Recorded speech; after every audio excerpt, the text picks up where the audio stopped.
What's going on, guys? My name is Aldeniro and welcome to episode 1 of my review series for season 8 of The Walking Dead. There's gotta be an easier way to say that. But anyway, The Walking Dead is back upon us and you can expect episodes of this every Monday or Tuesday, I guess, depending on when I get to watch it. It's something I've thought about doing for a long time because I have a lot to say about The Walking Dead every single time I watch it. I don't always love it.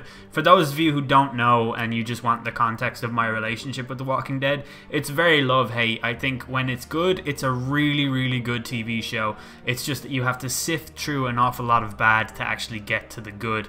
But it's back and I'm really happy that it's back. So for the first episode, I just want to say straight up top, I actually really liked it. It was bright, it was lively, it was quite literally explosive, and the pacing was really good. It had some vintage Walking Dead non-linear time jumping, and unlike most Walking Dead episodes, important stuff actually happened.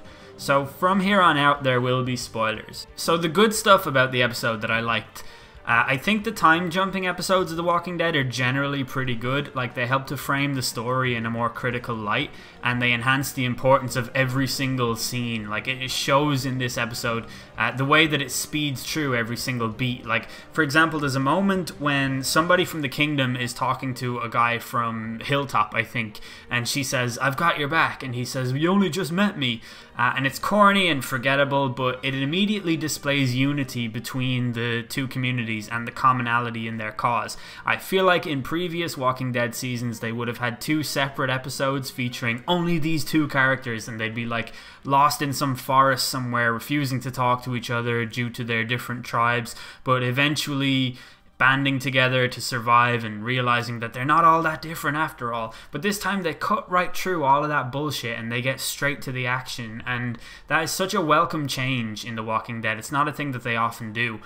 Rick's speech was pretty badass, and in fact, badass Rick is pretty badass. Like, his scowling at Negan, promising him that he'll kill him, it's just draped in anti-hero greatness. I did note while watching this episode that the array of characters in The Walking Dead is really insane at this point. Like, they verge from a guy who looks like Jesus and is actually named Jesus to a guy who talks like a 14th century Shakespearean king and is named King Ezekiel, who has a tiger, and there's just a whole bunch of other crazy shit going on, and it's pretty great when you actually think about it. Like, when you explain to other people what's good about The Walking Dead, that's definitely one of those things, although it would probably turn an awful lot of people off straight away. Anyway, my point is, Rick is good, and Rick having his shit together is so much better than Rick reeling from another loss and accepting defeat.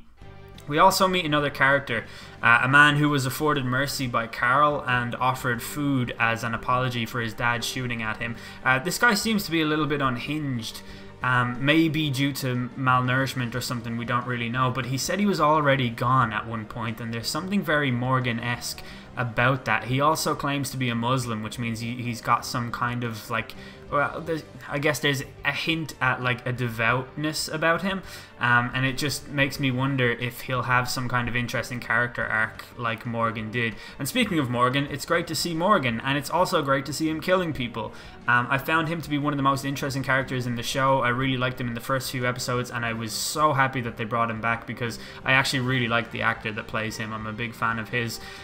It's great to see him killing people, as I said. Speaking of killing people, it's really cool the way the Outpost guys got picked off one by one, and I guess in this episode one of the really cool things they did was showcase the military precision of the groups and the power of their togetherness, and I really liked that. I also really liked the cars being decked out like mini war rigs from Mad Max. I thought it was clever and it looked pretty cool. So we'll move on to the bad stuff. I think it's going to be pretty obvious.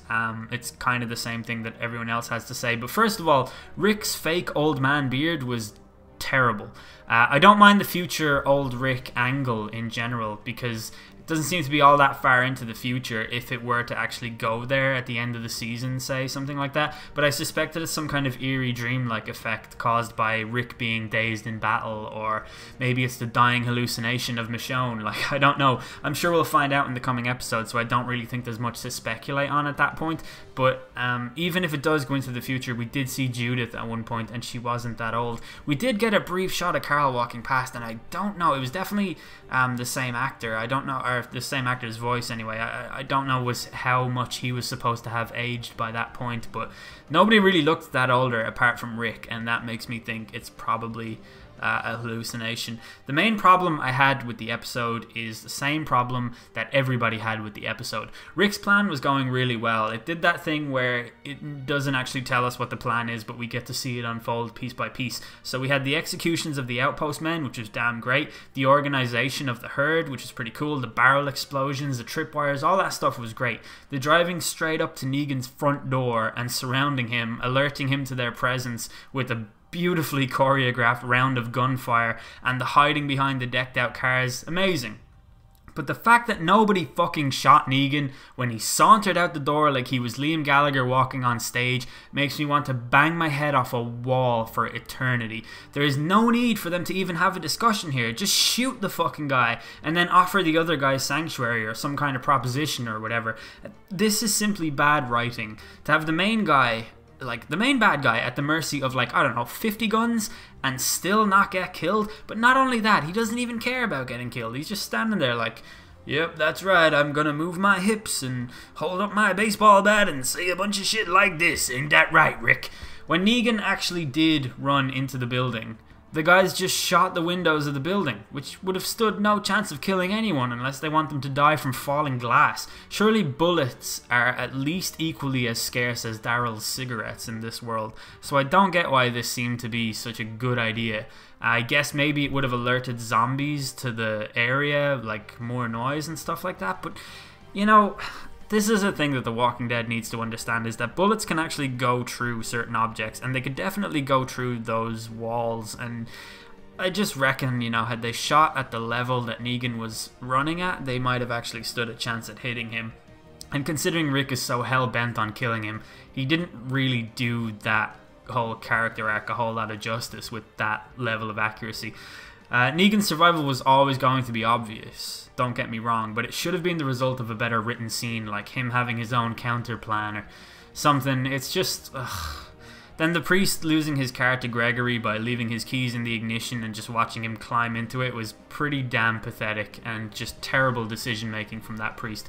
But the worst thing about the episode was Negan's line at the end to the priest when he said, "I hope you got your shitting pants on, 'cause you are gonna shit your pants." Like, what? This is like going up to a girl in a nightclub and saying, "Hey girl, are you going to have sex with me? Because I want you to have sex with me." It's just terrible on every single level. Despite the priest being trapped in the container or whatever with Negan, while the zombies swarmed the outside, it was a relatively positive end to the episode, and after I watched it, I felt like it was just pretty damn solid. Like, you're gonna have complaints involving characters and their firing accuracy all the time. It just felt like a bit of an anticlimax after the military-esque precision they had in pretty much every aspect of the plan up to that point. But Rick not being able to hit Negan despite having his sights trained on him is kind of disappointing, I guess. But I'd still give the episode a 7.5 out of 10.